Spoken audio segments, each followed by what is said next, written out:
New tonight, the Republican and Democratic parties in Arkansas react to the new poll numbers we released today. Plus, what happened to the North Little Rock 3-year-old we showed you smoking pot in this video? And an arrest made in the murder of 2 men found dead in a Polk County junkyard. Plus, my 2-year-old is in the back, and I open it up to this disgusting picture and a creepy note. Police investigating after a woman's creepy encounter at a Searcy Walmart. The news starts now. From the station that's on your side, this is Channel 7 News at 10.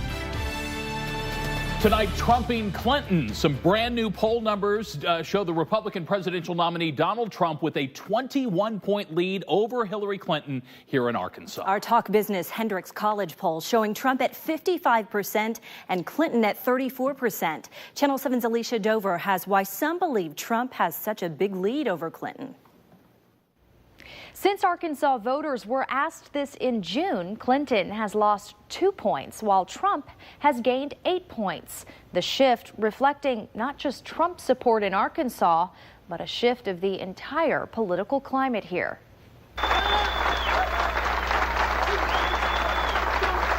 President Bill Clinton started his political career in Arkansas with his wife, Hillary Clinton, by his side. This is so hard. Here you are, a political wife, and you're trying to figure out what to say to the television cameras. Flash forward 23 years. The former First Lady is now the Democratic presidential nominee. The latest presidential poll numbers showing Clinton now trails her Republican opponent Donald Trump by 21 points in Arkansas. Hillary Clinton's really only sources of strength right now in political support are hardcore Democrats and African American voters. Democrats saying while many Arkansans still support her loyally, time can add a lot of distance. Hillary Clinton has been gone from Arkansas for a really long time, and there have been generations of Arkansans that have grown up without Hillary Clinton in the state. Over Bill Clinton's presidential library hangs the flag of red, white, and blue. But now Republicans say the state is mostly red. And Arkansas has been realigning from a Democrat state to a Republican state. Now we're going into our 6th year. So I anticipate that number will continue to increase. Republicans also saying the poll numbers reflect her legacy here. Well, I think it says that the people that know her best are not voting for her. But Democrats say the 36% in support of Clinton simply mirrors the same percentage President Obama received here in 2012. And actually, I believe that Donald Trump is a little under where Mitt Romney was.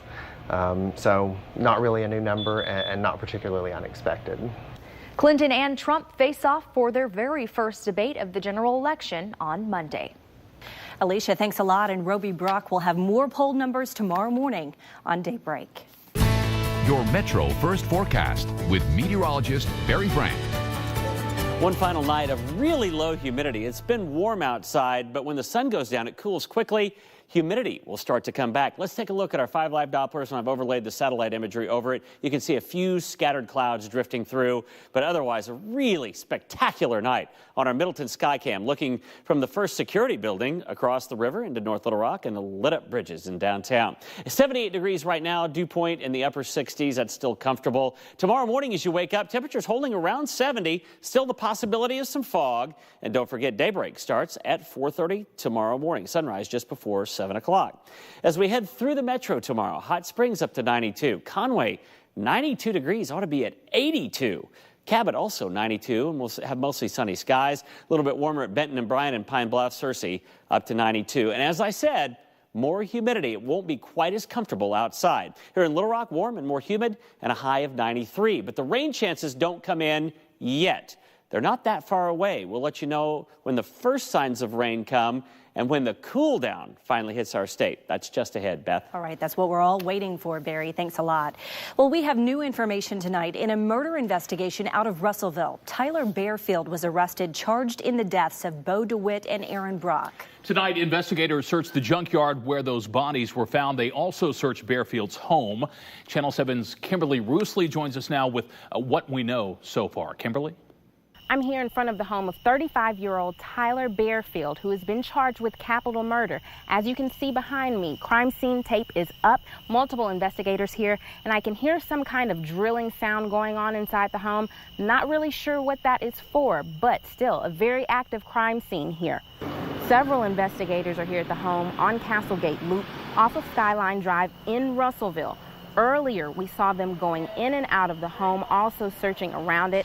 Not sure exactly what they're looking for, but a very active crime scene nonetheless. Earlier tonight, around 7, we were at the You Pull It Auto Salvage Yard where Pope County Sheriff's deputies were executing a search warrant of the property. They took away this truck, which is believed to be Bearfield's truck. As you may remember, this is where the bodies of Aaron Brock and Bo DeWitt were found on Tuesday.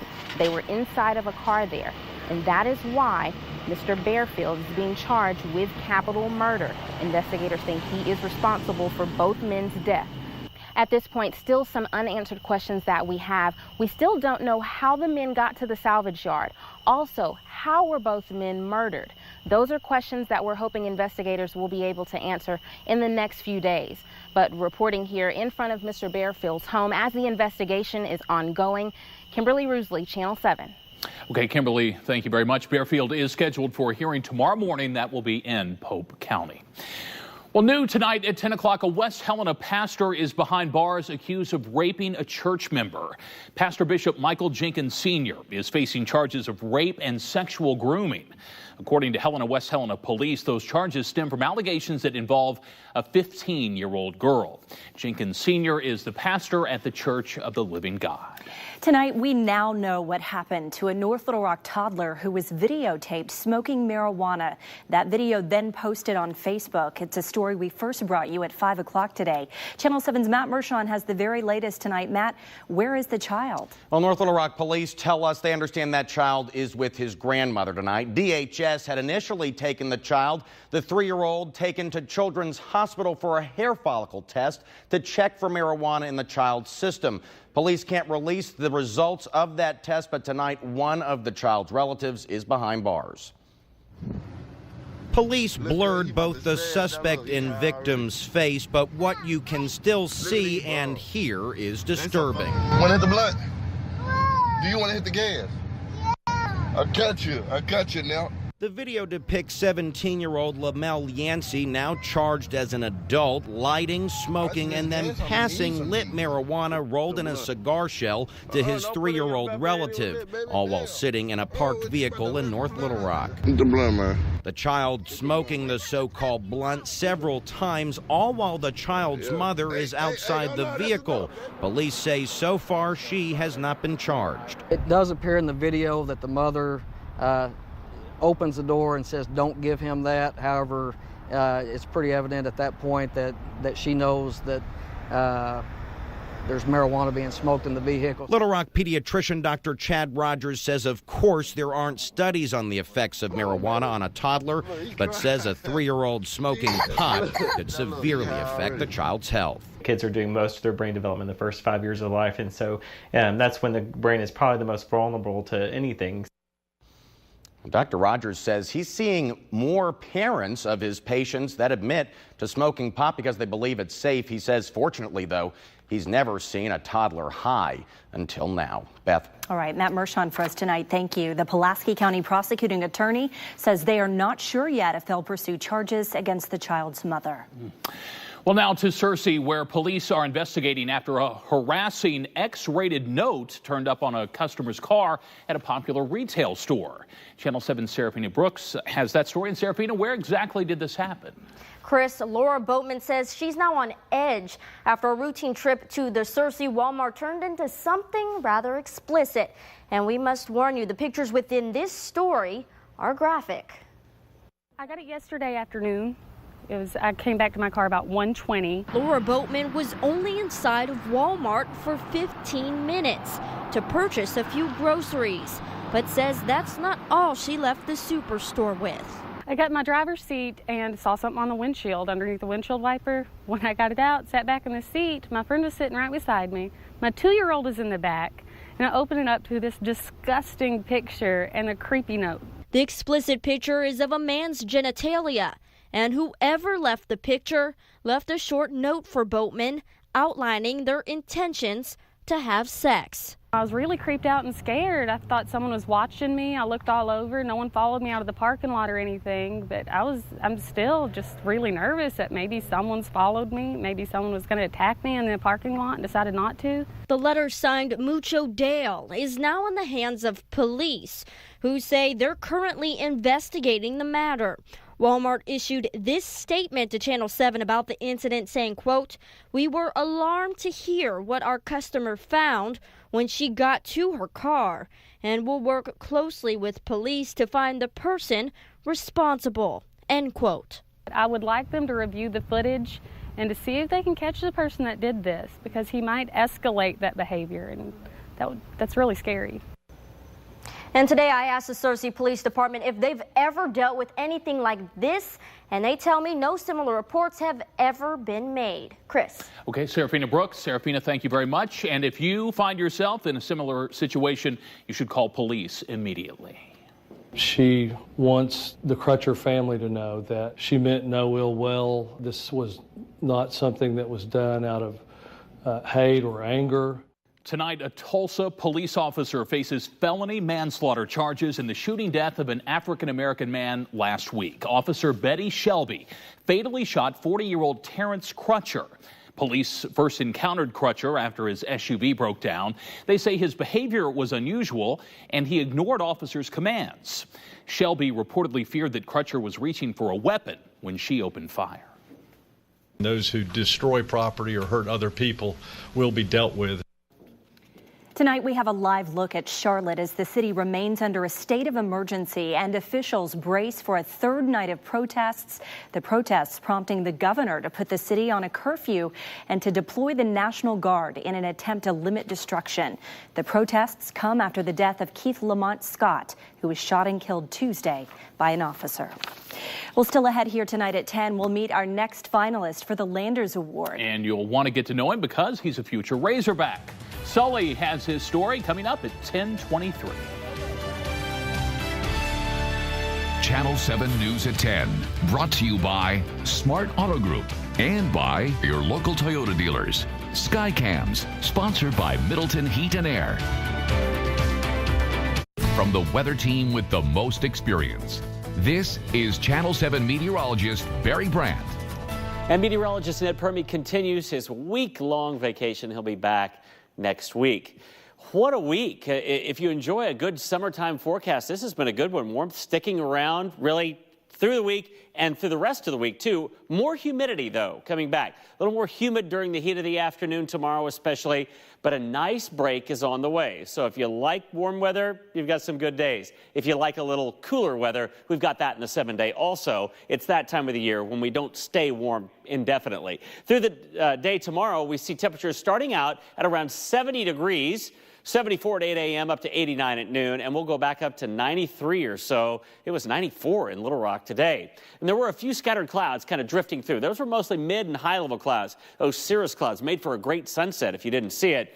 But tomorrow, we're going to start to see some low-level moisture coming off the Gulf and rotating up around this developing area of surface high pressure. So back behind it, you'll start to see humidity come back, and then you'll see a few of those low-level cumulus clouds start to develop. What a great shot from downtown, looking down into the downtown area, President Clinton Avenue and the bridges over into North Little Rock. 78 degrees right now, a dew point of 68. The humidity has already come up just a touch from earlier today. 73 at Mountain Home in Jonesboro and Hot Springs. It's 78 here and at Stuttgart, and 72 at Pine Bluff at the airport.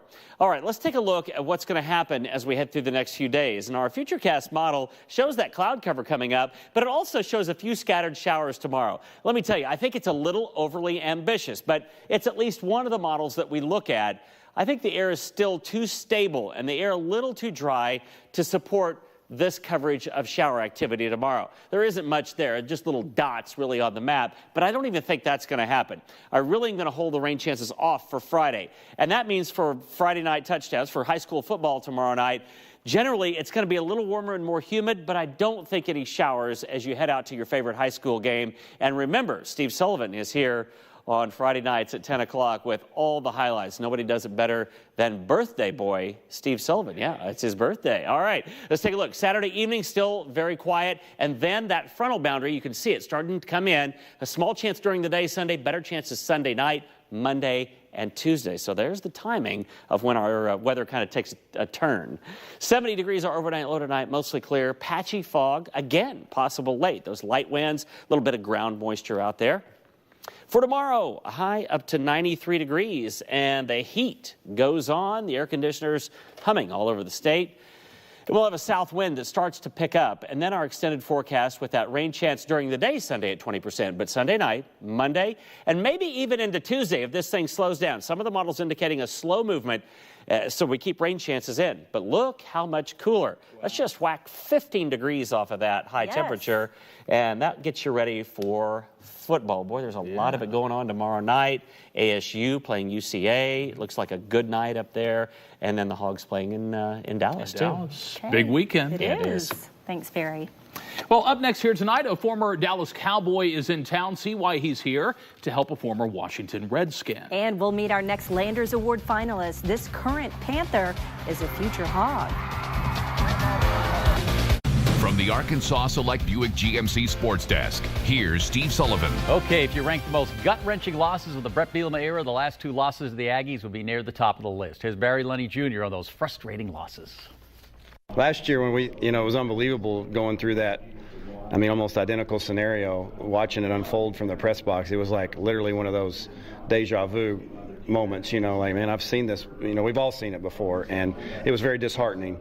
The bottom line is, at that point in time, I don't think we really knew how to finish games, and I think we've gotten better at that, but, hopefully we can get that opportunity this year, this week again that we've been in and have the opportunity to finish and be able to do it, but it won't be easy. Oh, it's going to be fun to watch. Game should kick off around 8:15 on ESPN. I don't think 8's a realistic time. Over in Jonesboro, 6 o'clock kickoff Saturday. Bears and Red Wolves, another good one at ESPN3 game. What a great event tonight over at the Clinton Center. Some of Monty Coleman's best friends are helping him raise money for football scholarships. Even one of his former rivals, Jay Novacek. Monty used to cover me. When it was man-to-man, it was third down, they'd bring Monty in, he'd cover me, and then I pretty much, after a couple of years of that, I just stood there because I couldn't get open. So I figured it'd be easier if I just stand here and let everyone else do the work, and that's how good he was. And time to get to the bottom of one big question, the origin of the word Hogs, as in the old Redskins offensive line. Any relation to our Hogs? We go right to former Redskin Jeff Bostic. The origination of the Washington Redskins version of the Hogs was in 1982. We were a young offensive line that really hadn't done anything, accomplished anything. Joe Bugle, our offensive line coach, he said, "Come on, you Hogs, let's go down to the bullpen and get working." And it kind of stuck. Now, Arkansas fans will say they were the Razorbacks first, right? Well, they were the amateur Hogs, and we were the professional Hogs.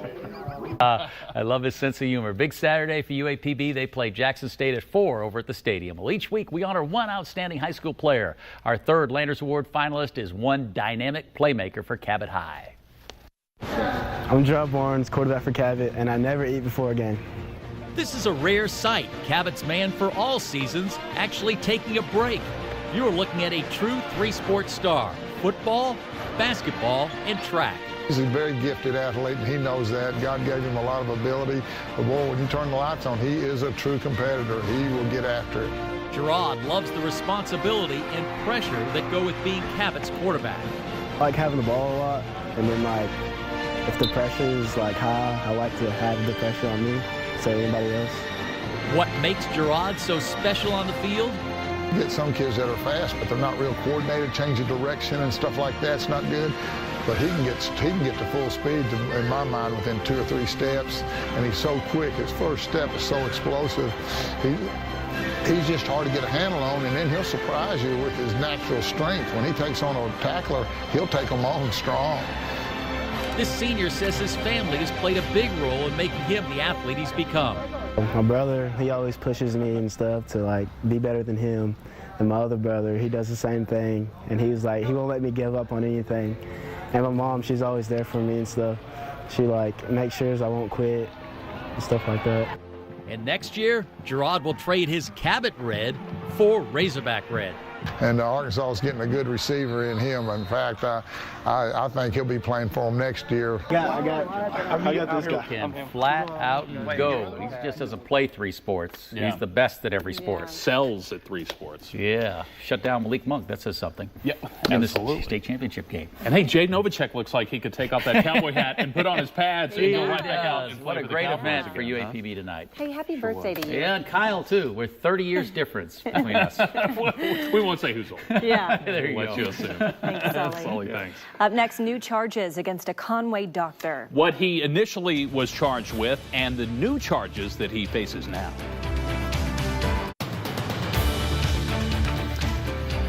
New tonight, the man accused of murdering a store clerk during a robbery at the Big Red Store in Pine Bluff has been found guilty of capital murder and aggravated robbery. Lorenzo Kellen was charged with capital murder in the death of Hardip Singh. Singh was killed during that robbery at the Big Red Store in June of last year. New charges tonight against a Conway doctor after at least 11 women came forward saying they have been victimized by him. Dr. Robert Rook was initially charged with 3 counts of rape and 3 counts of sexual assault back in June. He is now being charged with 10 counts of rape and 11 counts of sexual assault. Barry has one last check of your forecast when we come back.